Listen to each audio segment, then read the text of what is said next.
Okay, so it's Pastor Phil here.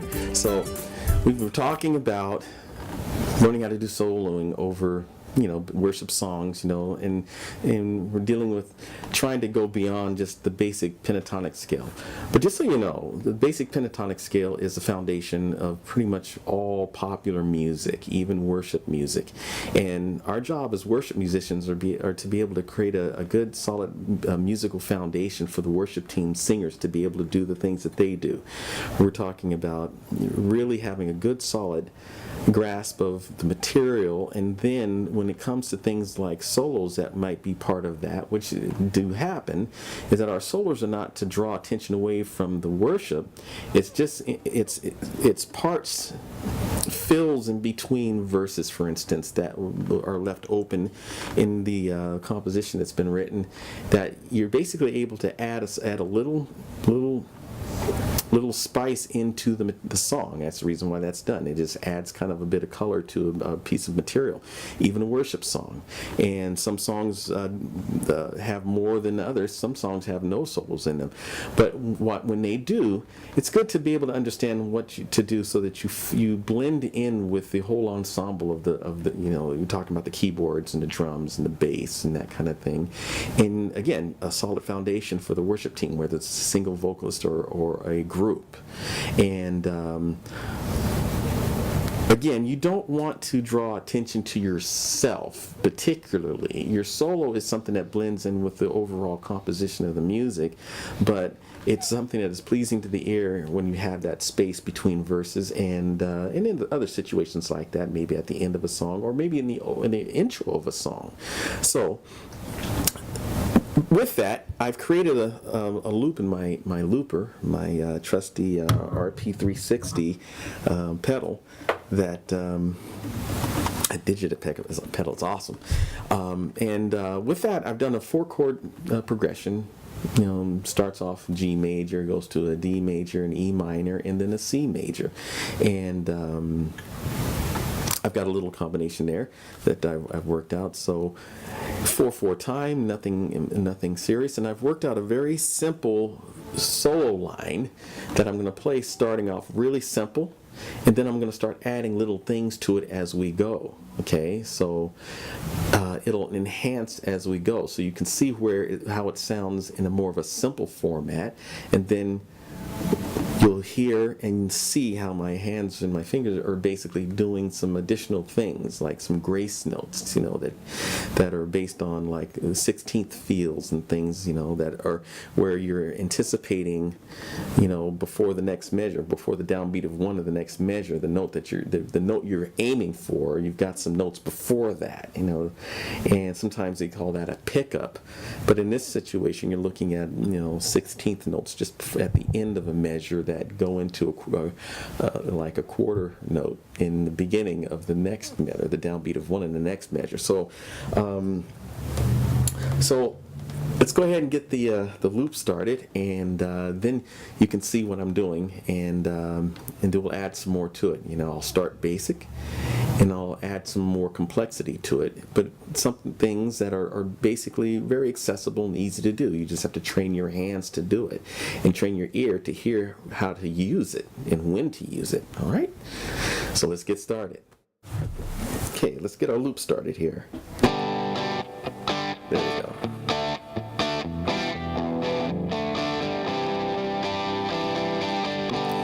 In my first note, the note that I'm aiming for in my solo here, that first note is going to be a G.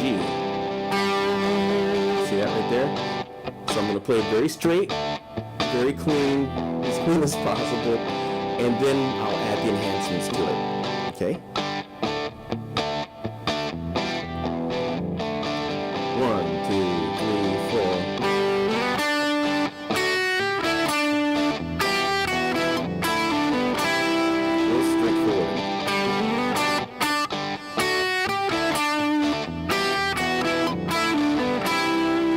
Slide up here.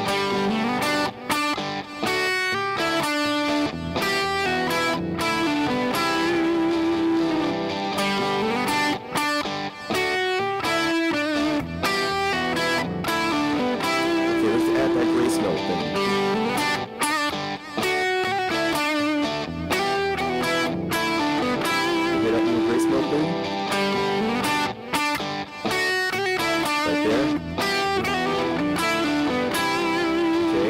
add some more.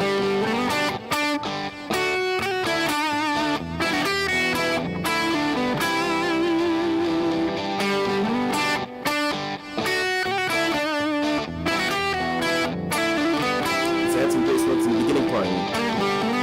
There you go. Okay, right there in the beginning.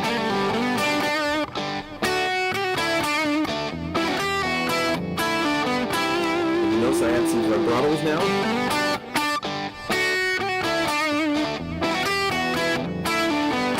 Vibrato at the end phrase. That grace note there.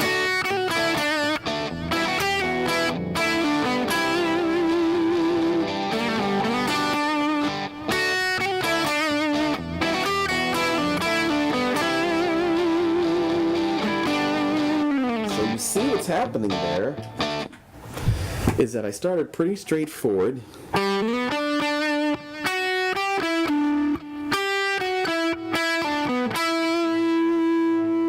Okay, try to hold that vibrato down. It's kind of instinctive, you know, but straightforward, just like that. And then I added towards the end of it, and I started adding those little grace notes. I added them up here first.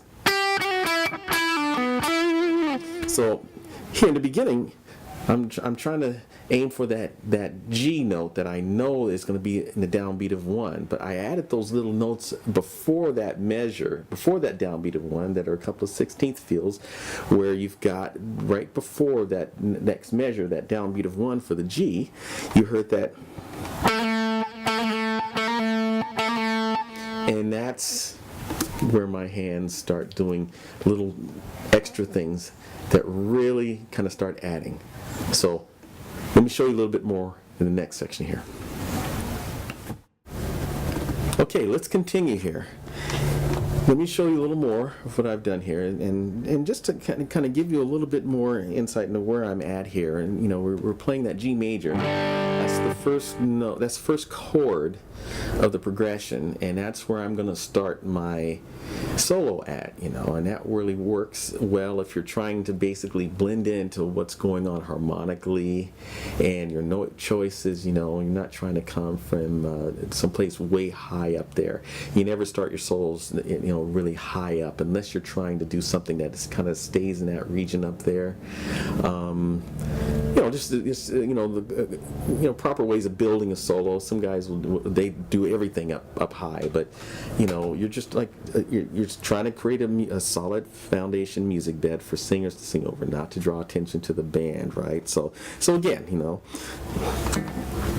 And you remember what I was saying before is I was adding those grace notes. So that initial grace note that I ended up playing there towards the end of that, when I was playing along with the loopers, that I used that little note that starts on A up here on the 4th string, the 7th fret, and it's like a.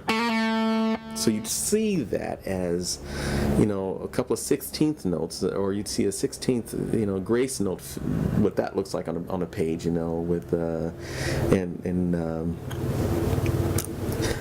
couple of 16th notes, you know. So it's because it's like da da da, and it's like okay, and then you're in that downbeat of 1. The next measure, right? And that's where you're trying to land into that G. So you're aiming for the G, but you're starting off on that little grace note that starts on the A and slides up into the B flat.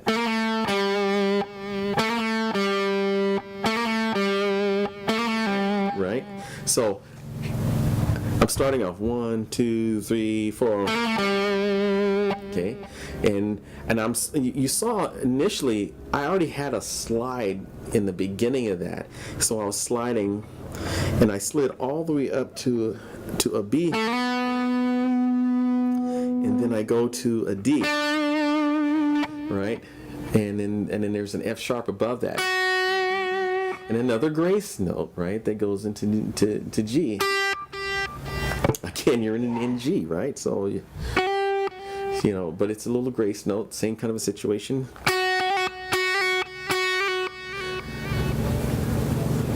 it's a little different feel than a first grace note, but you hear what it's doing there. So it's a very simple movement with with your index finger and your middle finger, and it's all timing. So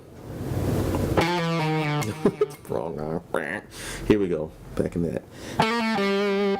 Okay, here's the whole progression.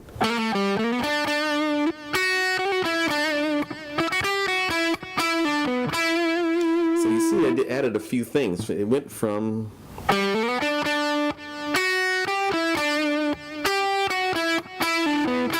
very straight to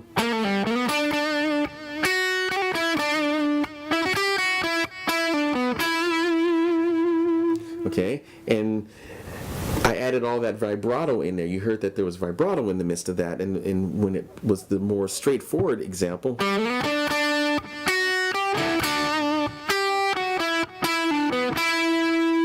no vibrato at all, but you add that little vibrato, which helps kind of smooth out the feel of it and give it a little bit more enhanced tonal vibrato, pleasing to the ear kind of sound. Right there, I've got that vibrato when I'm on that D. Okay, so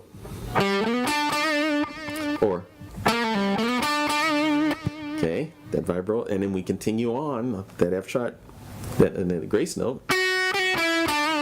More vibrato there at that D, and then we're going all the way up to that. We've got an E now, and I'm doing some quick little picking here, and this, you can add this if you'd like, but this involves picking technique, and this is stuff that you got to practice, so you're getting really nice and clean at it. I don't practice much anymore, so I'm not as clean as I used to be back in my working days, but I'm doing a little.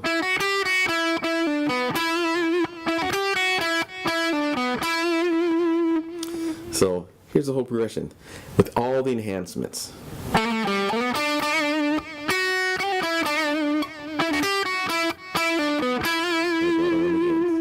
Okay, so that's what it looks like, and maybe I can see if I can give a little closer shot into my hand. I think that's what I'll do. I'll do a close up of my hand.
So now you've seen what it looks like close up on my hands, and I hope it's helpful. Give you a little something to work on. Again, the most important thing is being tasteful, right note choices, and I used a very simple phrase for note choices so that it's very easy, simple for you to kind of get a hold of. I mean, you've got some skill already, but it's you're basically, it's repetition is really the key to a lot of this stuff. Until next time, enjoy working on this. I hope this has helped. If it hasn't, let me know and I can add some more things. Or otherwise, I'll just keep kind of coming up with ideas and put little videos together, and be more specific, as you're starting to, maybe add some of these things, and maybe you need something a little bit more in depth. That would be great as well. I can do that. So. Till next time, sister, enjoy, and God bless you, and I hope that this really does help where you're going musically in your playing.